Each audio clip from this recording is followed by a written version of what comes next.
세계 각 나라에 대표적인 인사 말들이 있습니다.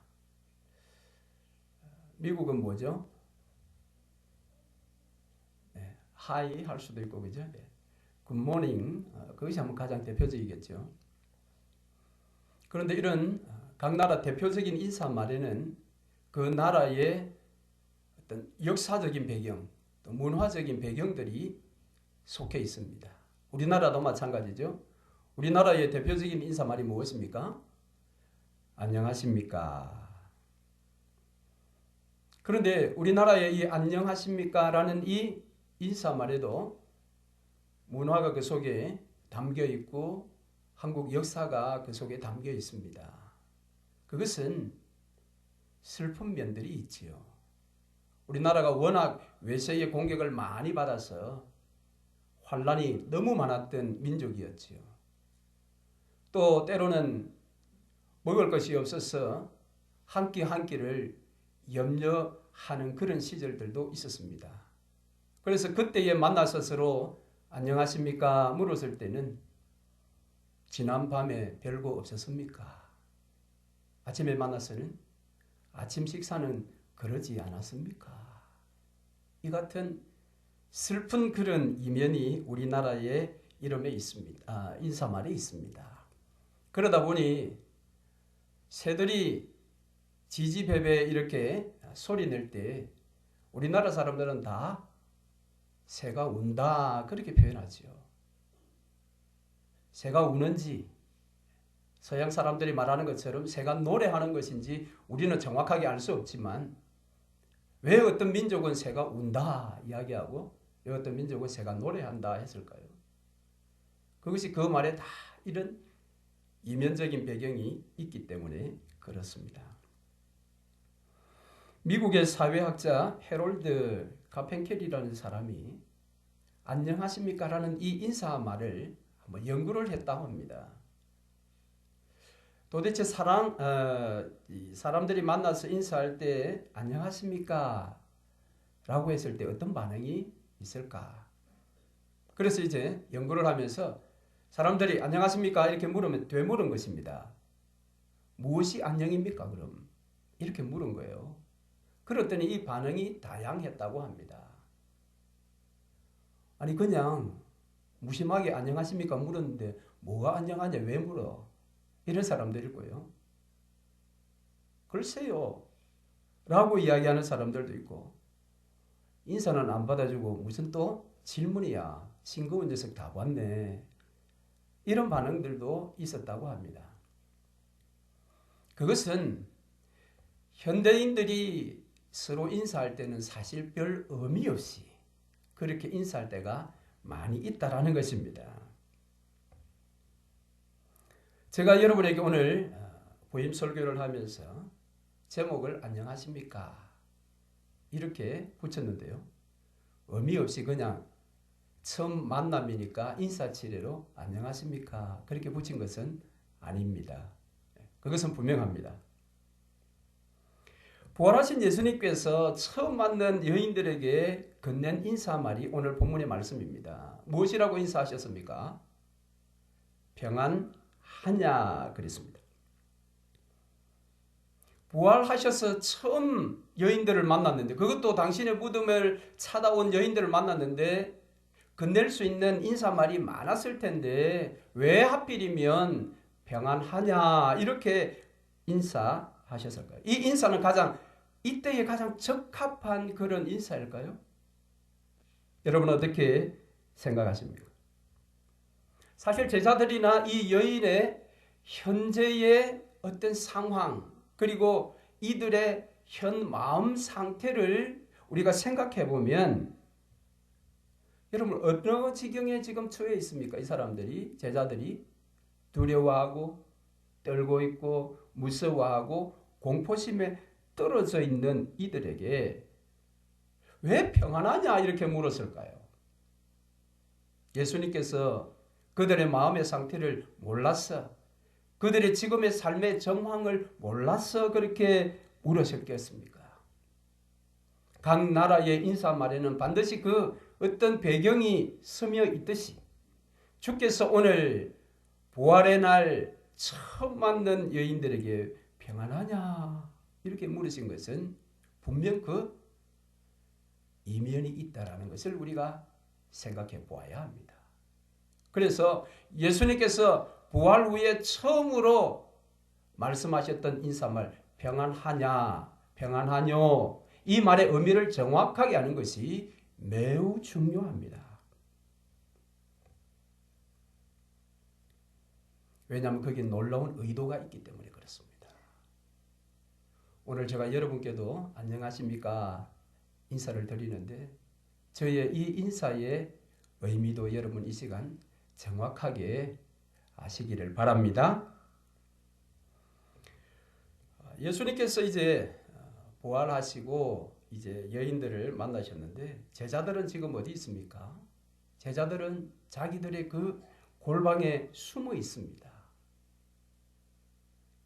여인들은 지금 무덤에까지라도 나왔는데 이 제자들은 다 골방에 숨어 있습니다. 왜 이 지경이 되었을까요? 정말 여기에 가장 적합한 단어가 지경입니다. 왜 이 지경이 되었을까요? 이 제자들이 주를 위해 목숨을 버리겠다고 했던 이 제자들이 왜 깊은 골방에 꼭꼭 숨어 있어야만 했는가? 거기에는 원인들이 있겠지요.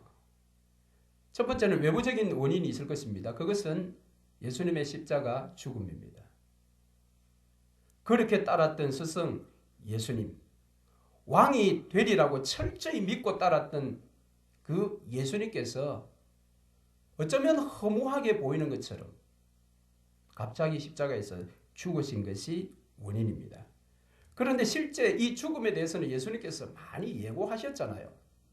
그런데도 불구하고 그들은 예수님이 돌아가시자 이처럼 두려움과 죽음의 공포 속에 떨어지고 만 것입니다. 요한복음 말씀을 우리 한번 찾아보겠습니다. 요한복음 14장 27절입니다. 요한복음 14장 27절 제가 봉독합니다. 평안을 너희에게 끼치노니 곧 나의 평안을 너희에게 주노라.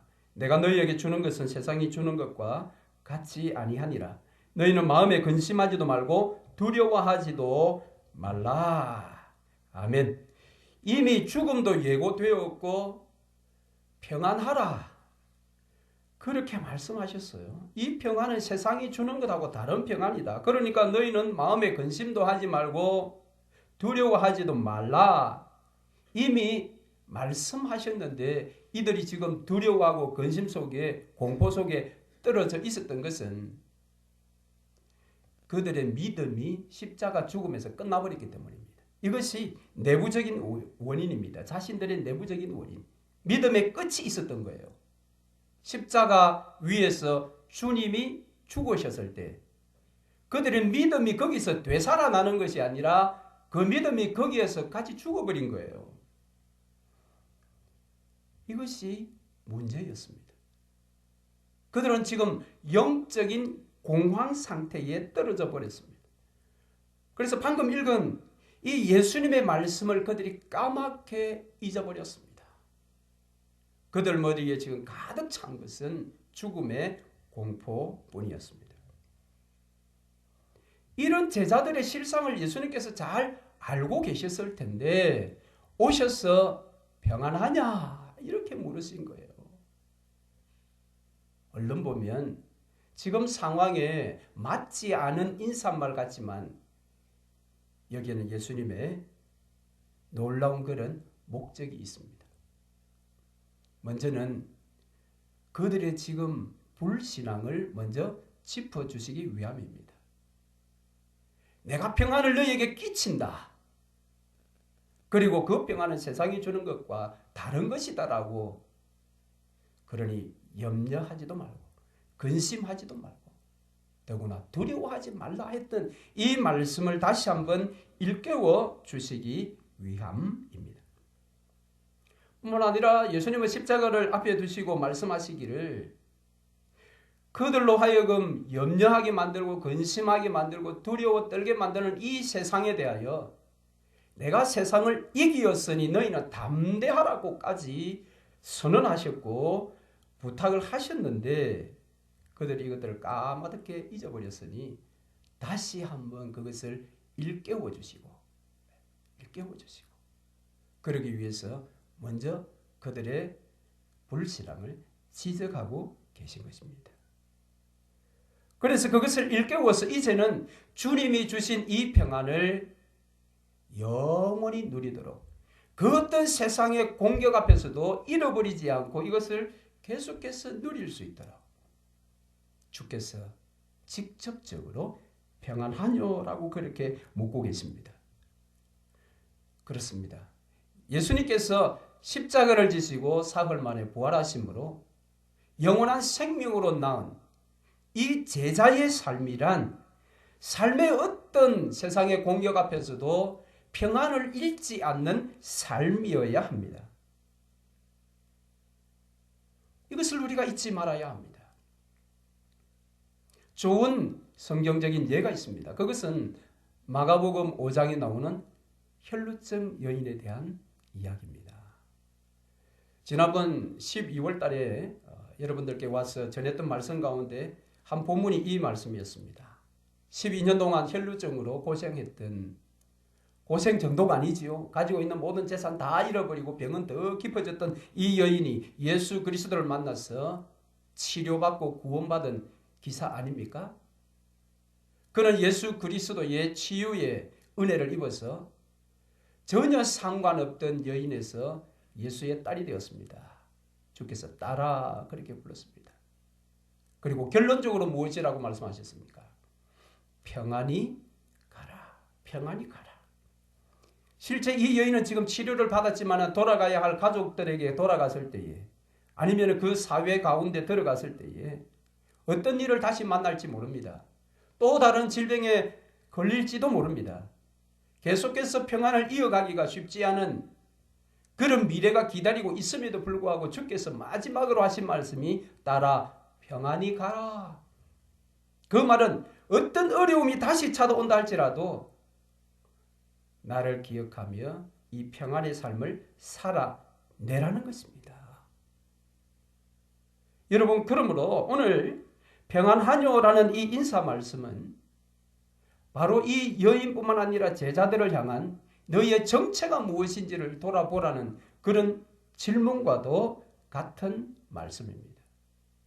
그래서 그리스도인의 삶이란 어떤 삶의 상황 속에서도 평안을 잃지 않고 그 평안을 살아내는 것입니다. 예수 그리스도께서 그 삶을 살도록 저와 여러분을 도와주실 것입니다. 그래서 예수님의 12 제자들은 이후에 이 예수님을 꼭 그대로 빼닮았습니다. 서신서 로마서부터 계시록까지 쭉 보시면 히브리서 정도를 제외한 나머지 서신서에는 전부가 이 제자들이 서신서 앞부분에 은혜와 평강을 먼저 기원하며 축복하고 있습니다. 더구나 이 베드로 서신서에 보면 흩어진 12지파들 가운데 은혜와 평강이 더욱 충만하기를 그렇게 축복하고 있는 장면을 봅니다. 베드로 서신서는 소아시아에 흩어진 12지파들의 사람들, 디아스포라들을 향해서 선 서신서 아닙니까? 거기에 베드로가 이야기하기를 은혜와 평강이 너희에게 더욱 많을지어다. 할렐루야. 그래서 여러분 그리스도인이라면 예수 부활을 믿고 새 생명 얻은 성도라면 굿모닝이 아닌 삶의 상황 속에서도 굿모닝의 삶을 살아내어야 하는 것입니다. 이것이 오늘 본문을 통해서 우리가 받아야 할 중요한 교훈인 것입니다. 그런데 여러분 문제는 우리의 삶의 상황 속에 일어나는 이 도전의 물결들이 그렇게 만만치가 않다라는 것이 문제입니다. 그러나 주님은 그것을 살아내라고 말씀하십니다. 어떻게 그러면 살아낼 수가 있을까요? 그것은 초대교회에 나타난 두 공동체를 비교해 보면 그 길을 발견할 수가 있습니다. 신약 성경에 나타나는 대표적인 공동체가 12제자 공동체입니다. 예수님으로부터 부름을 받고 예수님에 의해서 세움을 받고 예수님에 의해서 세상에 파송된 공동체, 그 공동체가 12제자 공동체입니다.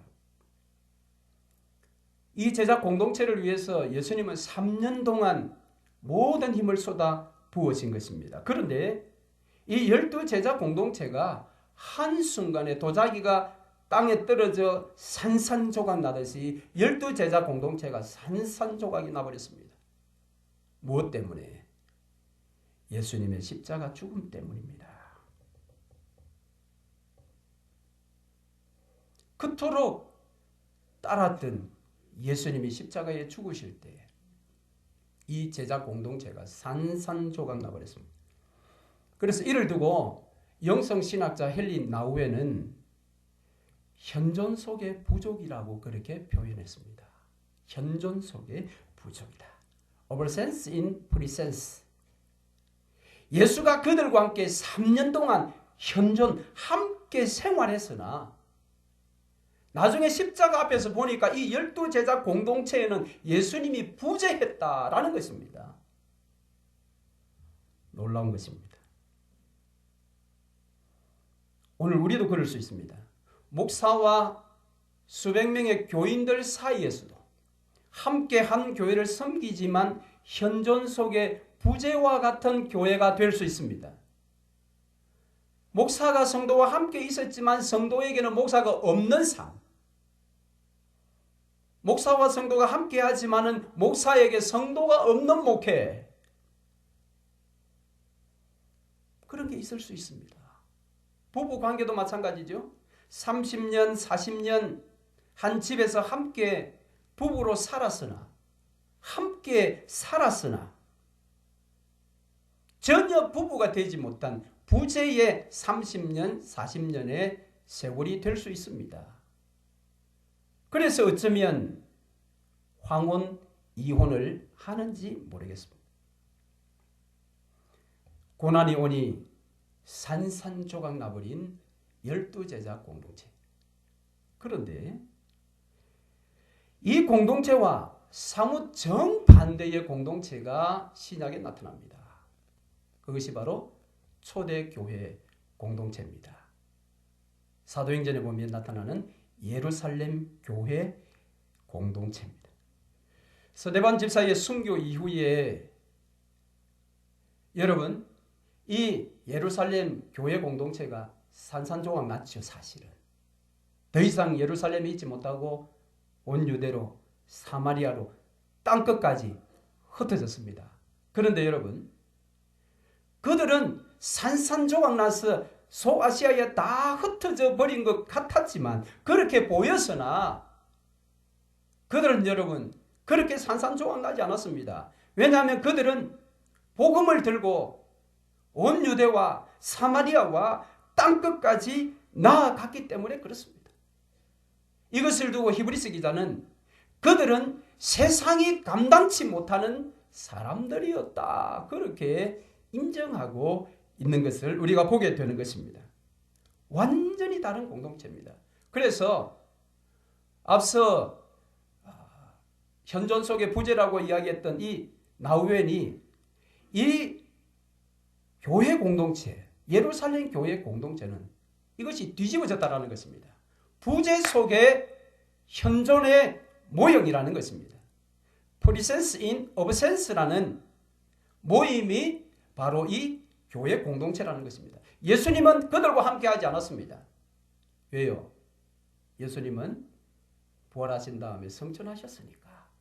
이 땅에 예수님 계시지 않으셨습니다.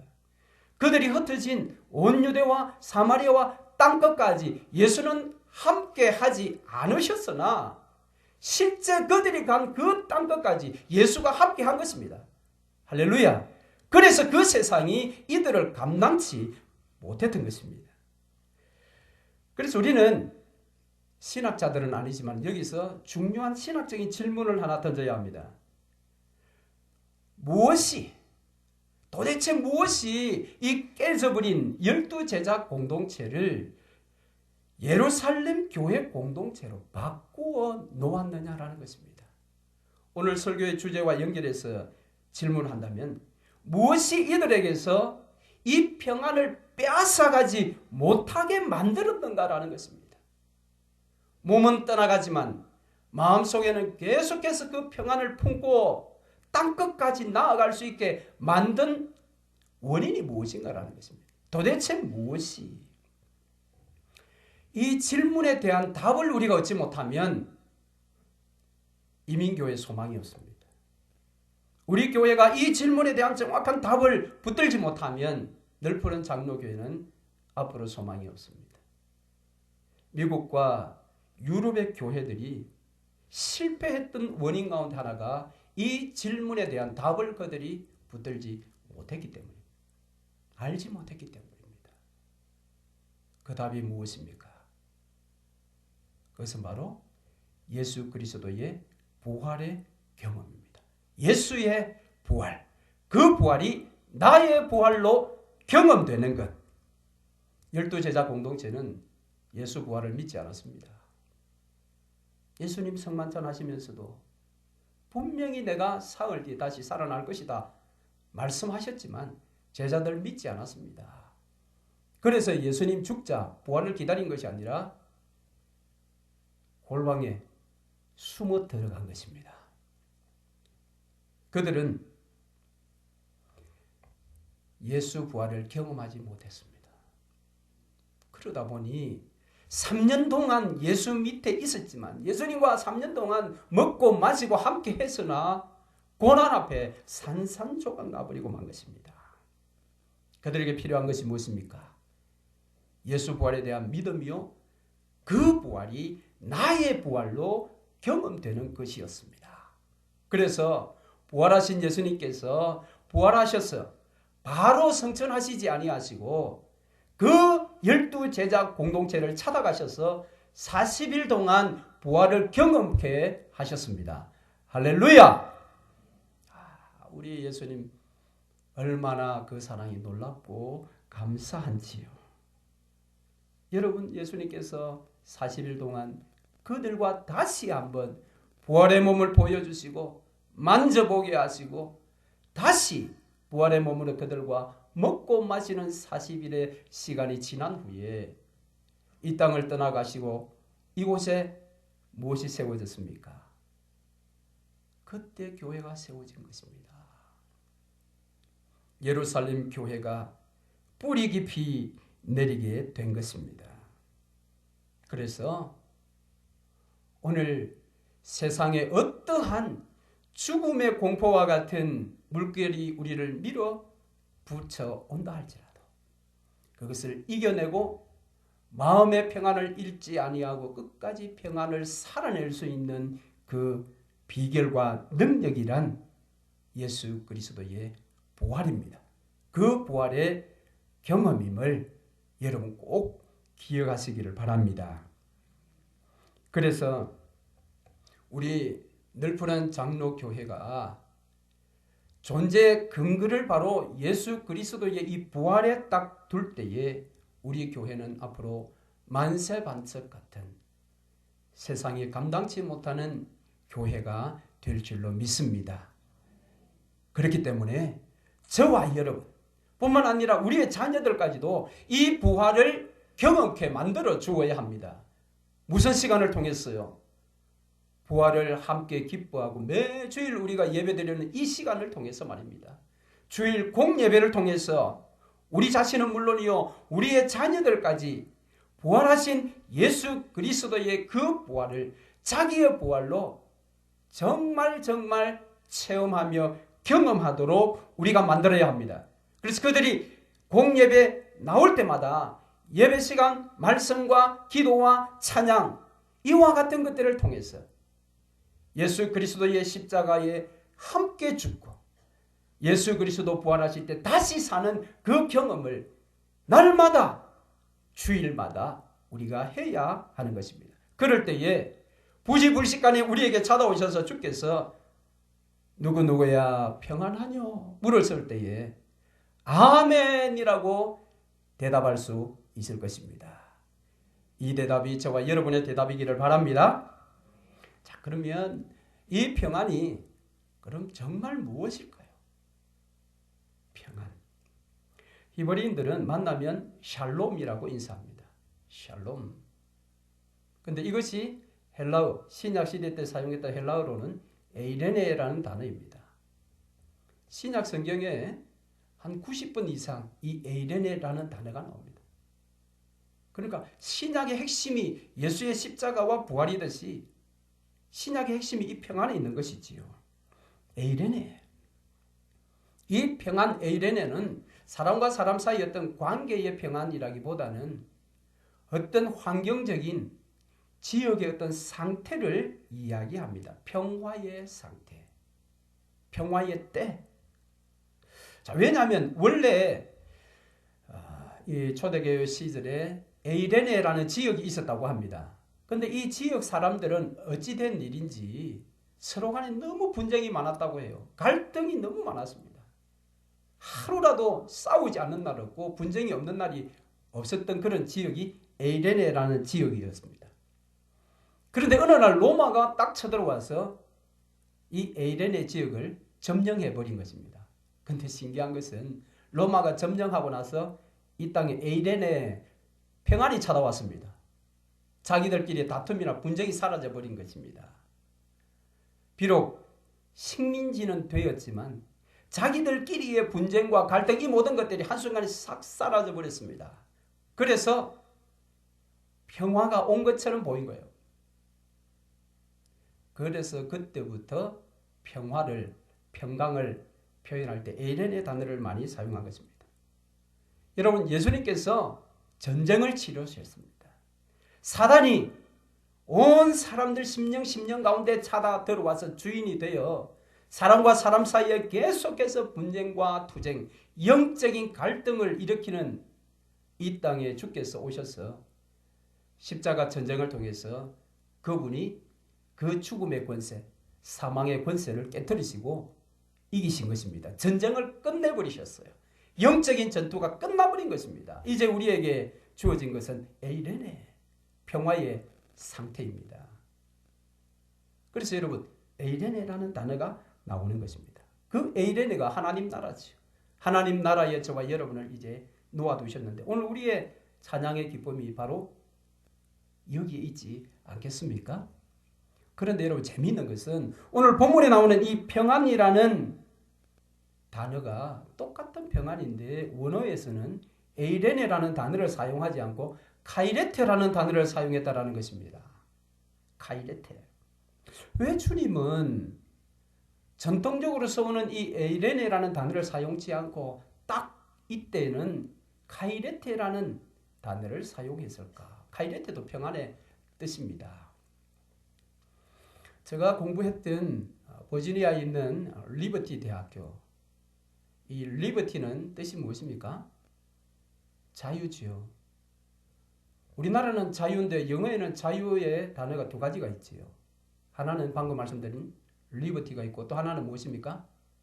프리가 있지요. 근데 각각 의미가 달라요. 자유는 자유인데 우리나라 단어로는 다 자유인데 프리라는 것은 사람이 사람에게 자유를 줄 때에 프리를 사용합니다. 링컨 대통령이 노예들을 해방시켜서 그들에게 자유를 준 것, 그것이 바로 프리입니다. 그런데 리버티는 무엇인가 하면 신이 인간에게 주는 자유입니다. 죄에 속박되었던 저와 여러분을 예수님께서 십자가와 부활을 통해 속죄함 받게 하시고 자유케 하셨지요. 그때 리버티라고 이야기합니다. 리버티 대학교 이름이 너무 귀하지 않습니까? 오늘 처음 하셨습니까? 그런데 이 평안에도 똑같은 우리나라 말은 평안인데 헬라어 단어가 두 가지라는 겁니다. 하나는 아까 처음 말씀드린 에이레네, 하나는 카이레테. 그럼 어떤 차이냐? 이 에이레네는 상태의 평화, 상태의 평화. 그러나 이 카이레트는 동적인 평안, 그렇게 표현할 수 있습니다. 무엇인가 하면 예수 그리스도께서 십자가와 부활을 통해 만들어 놓으신 이 에이렌의 상태에 에이렌에 하지 못한 내 심령, 내 삶의 형편 모든 것들을 의지적으로 거기에 던져 넣어서 그때 내 속에 일어나는 그 기쁨, 그 평안을 카이레테라고 부르는 것입니다. 우리의 이 땅의 삶에 분명히 에이렌의 상태를 하나님께서 예수 그리스도를 통해 우리에게 주셨어요. 이 땅에 하나님 나라가 이미 왔죠. 그런데 우리의 삶은 어떻습니까? 하나님 나라에 속해 있으면서도 평안하지 못한 삶이 솔직한 우리의 삶의 형편입니다. 그럴 때 이 카이레테를 주께서 물으시는 겁니다. 너의 삶의 상황은 에이렌에 하지 못하다 할지라도 부활의 믿음을 가지고 너의 영혼과 너의 삶의 형편 모든 것들을 그 에이렌의 평안의 상태에 집어 던져서 너 스스로 그 평안을 계속해서 살아내라는 것입니다. 그래서 성경적인 믿음은 동적인 것입니다. 믿음은 이 정적인 것, 믿습니다. 고백만 하고 끝나는 그런 정적인 것이 아니라 동적인 것입니다. 평안하지 못한 이 땅의 삶이랄지라도 내가 이 부활의 신앙과 내가 체험한 그 부활의 소망을 가지고 내 삶의 모든 형편과 두려움과 공포에 뜨는 내 영혼을 믿음으로 에이렌의 상태에 집어 던져서 내 속에 기쁨을 그대로 유지하고 평안을 유지하며 살아내는 것. 그래서 사도 바울은 데살로니가전서 5장 16절에 무엇이라고 이야기했습니까? 항상 기뻐하라. 어떻게 항상 기뻐할 수 있습니까? 항상 기뻐하라고 해요. 판토테 카이레테. 항상 기뻐하라. 그렇다면 오늘 지상 모든 교회가 존재 근거를 예수 그리스도의 부활에 두고 있다면 세상을 향한 교회의 첫 이미지는 거룩이라기보다는 기쁨이어야 합니다. 기쁨. 그래서 대소교리문답 제1문에 사람의 제일 된 목적은 하나님을 영화롭게 하고 그 다음 뭐라고요? 그분을 영원토록 즐거워하는 것이다. 즐거워하는 것이다. 그래서 존 파이프 목사님이 주창하고 있는 기독교 희락주의. 그분은 기독교 희락주의라고 자신을 그렇게 칭하는데 저도 거기에 동의합니다. 그래서 예수 믿는 사람은 항상 기쁨의 전령체가 되어야 합니다. 그런데 오해하는 분들이 많아요. 예수 믿으면 어쨌든 유교적인 윤리적인 이런 측면에서 자꾸 접근을 하는데 그것이 아닙니다. 예수 믿을 때에 주체할 수 없는 기쁨, 감당할 수 없는 기쁨이 내 속에서 일어나게 되므로 그것이 사람들에게 보여지게 되는 그것이 성도의 얼굴이요 모습이 되어야 하며 그것이 교회의 이미지가 되어야 하는 것입니다. 그래서 믿지 않는 자들이 교회를 바라볼 때 도대체 저 교회는 무엇이 있기에 저기에 출입하는 모든 사람들은 저처럼 기뻐하고 즐거워하는가? 그래서 여러분 오늘 저도 여러분에게 안녕하십니까? 라고 이렇게 3개월 만에 인사를 드린 것은 비슷한 의미가 있습니다. 여러분 짧게는 3개월 동안 길게는 1년 가까이 담임 목사 없이 여러분 교회를 든든히 세우기 위해서 얼마나 수고하고 여러분 고생하셨습니까? 그러나 여러분이 예수 그리스도의 부활과 그 생명을 마음속에 품고 있었기에 낙심하지 아니하고 좌절하지 아니하고 흩어지지 아니하고 끝까지 견디며 이기셨기에 오늘 이 자리까지 오시게 된 것 아니겠습니까? 그래서 그런 모든 지난 상황이 다 있었다 할지라도 여러분이 이 자리에 계신 것은 여러분의 마음속에 그 평안이 아직 있기 때문이죠. 라는 그런 의미가 저의 인사말에 있는 것입니다. 그래서 다시 한번 여러분께 인사드리겠습니다. 안녕하십니까? 만일 여러분 우리의 삶이 안녕치 못하고 평안치 못하고 내 삶이 두렵고 내 인생이 피곤하고 내 마음이 지금도 여러분 힘드시다면 매 주일마다 공예배에 나오실 때 여러분 간절히 사모하는 마음으로 나오시기 바랍니다. 부활의 주님, 오늘 예배를 통해서 내가 다시 한번 예수 부활에 참여하고 그 예수 부활을 오늘 내가 다시 한번 체험하고 경험함으로 내 삶을 내 힘과 내 능력으로 아둥바둥 살아가는 생계형 크리스찬의 삶을 이제는 끝내버리고 예배 끝나고 문을 나갈 때는 내 심령 가운데 부활의 씨앗을 품고 한 주간 동안 평안의 전령자로 예수와 함께 목사인 저와 함께 여러분이 어디를 가시든지 어느 때에든지 어떤 사람을 만나든지 그곳에서 예수 평안 카이레테의 꽃을 만개시키는 복된 인생 되시기를 주의 이름으로 축원합니다. 아멘.